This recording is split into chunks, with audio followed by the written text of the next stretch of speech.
Hey, this is DS Yoxheimer, and this is another edition of The Spectre, and in the midst of all this hoopla about the finale of the Avengers trilogy, and there's a long time ago, DC movies were relegated to really low-budget, cheap, like TV movies and TV series, mostly like in the 70s.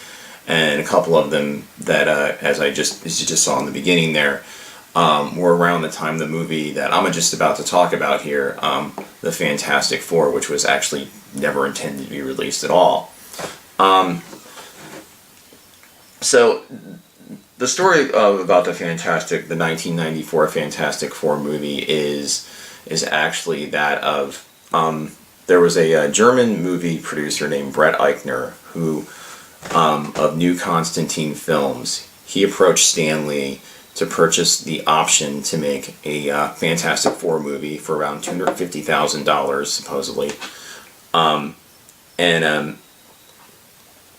So this is the early 80s. So, decade later, the option's about to expire, and he's refused an extension. So, Brett Eichner teams with Roger Corman and to direct this movie. Roger Corman makes a lot of low-budget B movies. That's what he's known for. He actually makes a lot of really cool ones. If you're into those movies. So they basically, they get a crew, editors, producers, set directors, costume designers, all those people you need to make a big budget superhero movie. Only in this case, this movie is supposed to be made only for $1 million. That's what they were. That's the budget they had, $1 million. And there was only one notable actor who was in this film, who was well known. His name was Jay Underwood, and he was in Uncle Buck and The Boy Who Could Fly. They were in the 80s. I remember those movies because I grew up in the 80s. So, and it wasn't looking too promising. Even though Stan Lee and Marvel were still behind it, it wasn't like, they really kind of weren't, This movie was shot in a kind of an abandoned soundstage, and it was infested with rats, as some of the actors have said in interviews and in a documentary I watched about it called Doomed on Amazon, which is actually really cool if you're interested in this, a really good documentary about it, as opposed to just watching a YouTube video about it. But I'll try to do the best I can here to give you the 101 on this. So this Bernard, or Brett Eichner, it's German, so it's hard to pronounce how it's spelled. So he optioned the movie around the time of expiration, which was at the end of December of 1992, and with no money, they got a cast. There wasn't a lot of publicity about it. The only publicity that I know of was around the time I graduated high school. I used to buy a magazine called Film Threat, and I still actually have them. I found this in the attic. And this was the only leaked publicity, was this. There's an article in it written by Chris Gore, who used to write I think he became the editor of Film Threat before its demise. And it's unfortunate because it was a cool zine. So they started making this movie basically in a warehouse and just shooting things as on the cheap as possible. They had really cheesy spandex costumes. The only thing they seemed to spend a lot of money on was the Thing costume. It had sort of an animatronic face and everything, but it's shot very poorly. Like they don't do a lot of actual outdoor shots in the movie. There's one with the Thing where he's running around New York City or wherever he is, because he feels ostracized because of that's part of the Thing's character, and they do some goofy effects where he's just spinning around and stuff, and it's just really low budget optical effects, and that's all they had to work with. They were doing the best they could, so you kind of have to appreciate the movie for that, based on what, the budget constraints that they had. So, and this is around the time, I mean, Superman was a big budget movie until they made Superman 4, which is a lot like Fantastic Four, and that was a movie that was optioned to Canon Films, which is no more, and they made Superman 4 on a $17 million budget in 1987, which is just completely unheard of. Even back then, that's like nothing, and if you ever see Superman 4, you can tell. So, the big thing, the big phenom with comic book related movies was Batman in 1989. That was like a huge phenomenon. I was like 15 years old then, so it was like, oh my god, everything. Fans went apeshit for that, and it was a big hit and everything like that. Marvel movies were not huge. They just didn't. Nobody really. They were selling the options for little things, TV series and films, and mostly it was animation in the 80s when I was growing up, which was probably the best Marvel adaptations that were out there, was in the animated cartoons like Spider-Man and His Amazing Friends and the X-Men movies and that kind of stuff. But Warner Brothers at that point in the 90s had basically taken over that market as far as either live action or animated adaptations of their characters, because it was just, they were really popular and it was really marketable, and everybody, and just merchandise out the yin yang. But yeah, the Fantastic Four did not, the Fantastic Four was just one of those characters, or group of characters, and the Fantastic Four is the first Marvel super team. They're before the X-Men, and they're before the Avengers. They came around in 1961, so they didn't get a lot of the treatment that the X-Men at least enjoyed in 2000, and later, of course, the Avengers, which is like a ridiculous phenomenon now. Anyway, they this movie came out, there wasn't a lot of access to it beyond print media. There was no internet or anything like that. They did start leaking publicity. Some of the cast members were making appearances at Comic-Cons and things like that. And there's, I think, Alex Hyde White had worked. He was Mr. Fantastic in the film. Him and Rebecca Stabb, who played the Invisible Woman, Jay Underwood, who played the Human Torch, and Michael Bailey Smith, who played the Thing, and I think his stunt double was Carlo. See, I'm reading this off here. I'm just going through the magazine quick. I had to refresh my memory. I can't pronounce that. Ciarfallalio. Big Italian name. So yeah, they had that, and there was a guy who played Doctor Doom, who was kind of cool looking for a cheesy, Doctor Doom. They basically looked like Doctor Doom, just kind of more of a high-end Halloween costume Doctor Doom. It was just vacuum plastic molded,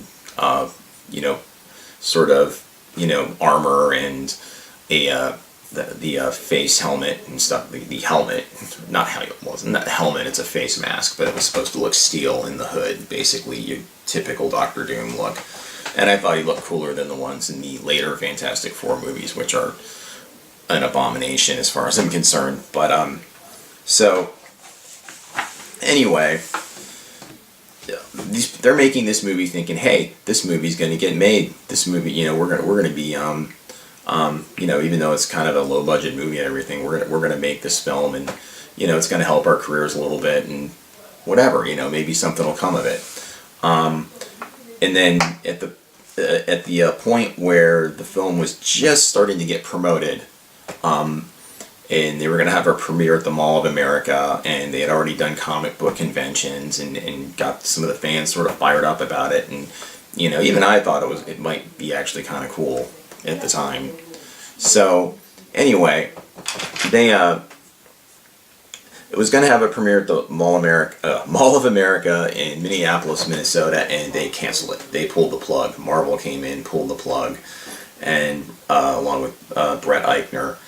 And as it turned out, it's only served as a way to extend the option to make another movie or whatever. It was just sort of a kind of a rough draft film, even though they made a whole movie. And they, it would be pretty frustrating, and I'd feel a bit betrayed as an actor or whoever, worked on this film for that period of time to find out that all of that was just, for nothing. So, but it looks, the look of the film, you could have released the film maybe on like the Sci-Fi Channel at the time or straight to video. But hey, I'm sure it could have, played in a few theaters across the country. They decided to do that. And the original prints, whatever, there's probably a print, are rumored to have been burned. So I guess that's another thing that a lot of the people who filmed it and worked on it, and they used old cameras and old film stock. It wasn't state-of-the-art for the day when they shot this film. They weren't big Panaflex cameras or anything like that. They were shooting it really on the cheap. But with that said, it sort of looks kind of cool in a way that they, for being, shot on such a low budget. And I think the characters kind of embodied what the Fantastic Four is. So, is trite and childish as the movie looks, it's actually kind of cool, and there are some interesting scenes in it just because of the way they shot it with those limitations. I'm going to show just a smidge of this movie just so you get kind of an idea. This is, spoiler alert,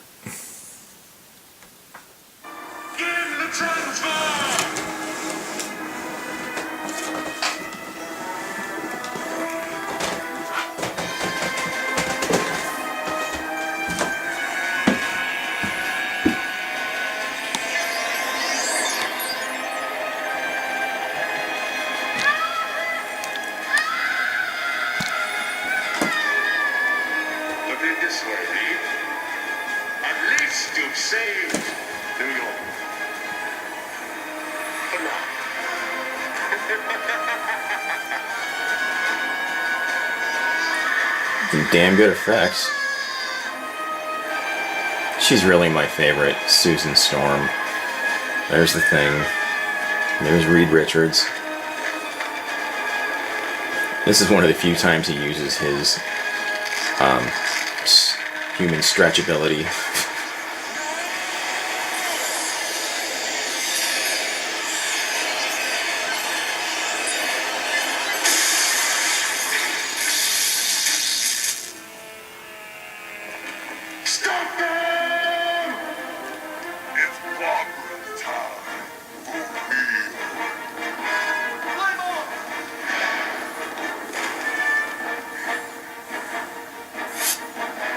Wow, that's clever.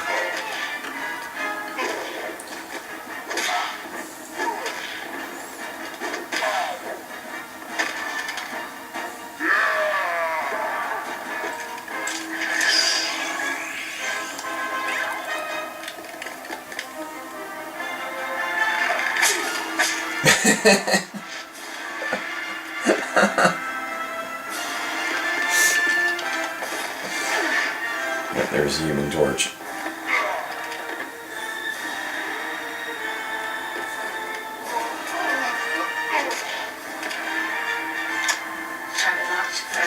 Seconds, 29, 28, 27, 26, 25, 24, 23, 22, 20, 19, 18, 17, 16, 15, 18, 13, 12.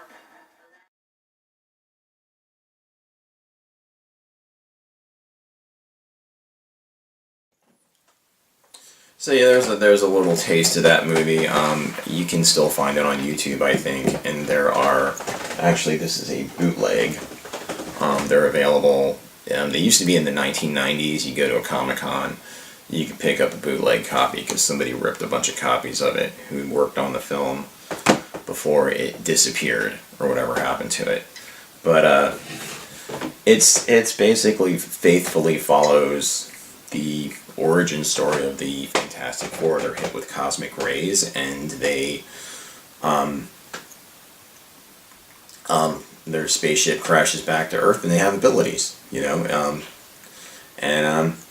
It's a movie I didn't realize it existed until one of my coworkers years ago at the video store I was working at said he had found a copy of it at a Comic-Con and said it was the funniest thing he'd ever seen. And it actually is, but it's my favorite Fantastic Four movie because those other ones were they just couldn't seem to get it right.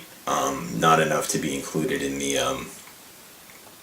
any of the official Marvel canons like the Avengers or X-Men. They would probably more along the lines of the Avengers or something. I thought they could have had a role in that big trilogy. Yeah, that's basically the story of this little lost gem.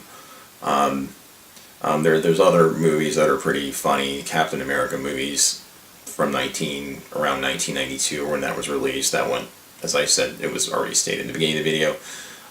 In the intro, that was released around 1992 or something like that, but it didn't see any. I don't think it saw any cinematic release. And the Punisher movie with Dolph Lundgren was released overseas, and it was wound up on home video. I rented it. I rented that like I rented Captain America back then. So, but this one, this one's basically a lost film, officially, even though the bootlegs got out, and I guess you can't, if enough people who were working on a film probably got wind or had a feeling that this movie was going to be shelved or somehow destroyed, they probably thought to make bootlegs of it and just get it out there anyway, so people have the opportunity to see it.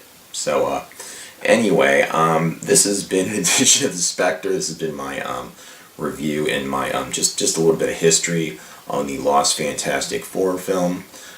If you like any of my videos, subscribe, ring the bell if you want to be notified of any videos when my videos drop. That would be great. I hope you're enjoying a nice day like it is here, wherever the hell you are. Have a fantastic, well, it's not even the 4th anymore. So anyway, take care.